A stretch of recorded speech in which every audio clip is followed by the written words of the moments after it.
Hi, y'all. This is gonna be a shorter video than I usually do. I just didn't want to waste any time, and I didn't want to just pump out a huge thing for this. I just wanted to make a sweet little video talking about a movie I liked and a director I really appreciated. So, without any further ado, David Lynch has passed away, and for me, he was definitely a man of high honor and craft. My favorites to come out of his unique and artsy brain are Eraserhead, What Did Jack Do, and Dune.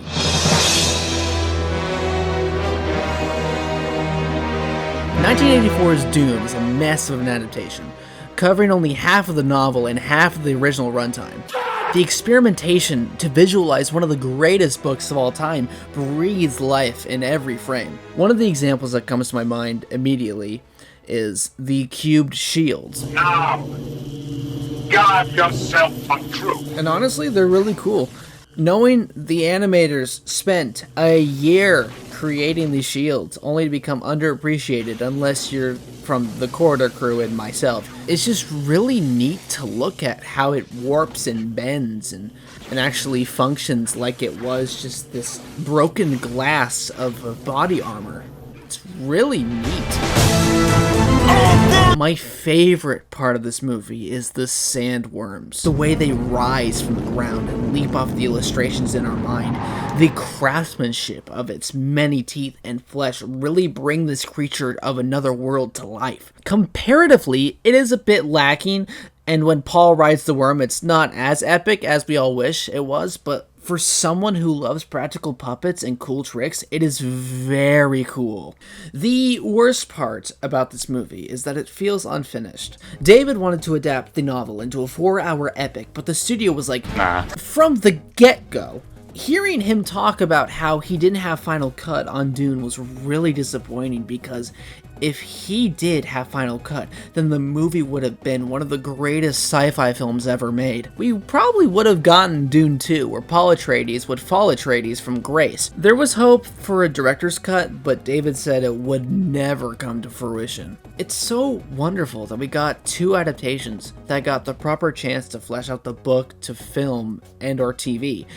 It's just a shame that David wasn't able to give it the proper treatment due to things being out of his control. But what was in his control is what was jam-packed within the film. Lynch, the costumes are beautiful, darling. Lynch, the space baby guy, now that's my Lynch. Lynch, the Baron being a boily balloon. Lynch, the blue eyes that sometimes begin to clip on people that don't have them. Lynch, Sting being low taper fade.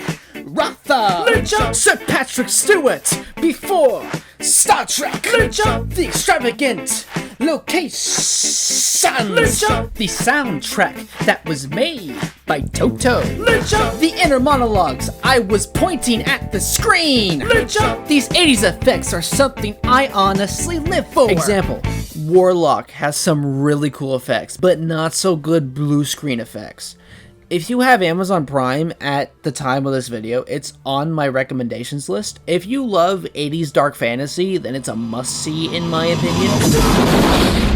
Last little thing. Kyle MacLachlan, to me, is Paul Atreides. It's who I see when I listen to the book, and he just fits more in my opinion. I mean, the statistics man is neck and neck at times, but I just think of him and this movie more when I think of Dune. Oh, I almost forgot.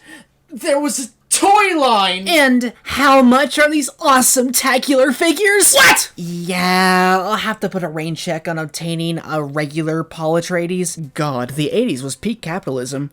Until parents cracked down on toy advertising. Holy shit, is that a moon buggy? Closing thoughts on Dune, it's underappreciated. David Lynch did his best to make a compelling story with the runtime cut right in half.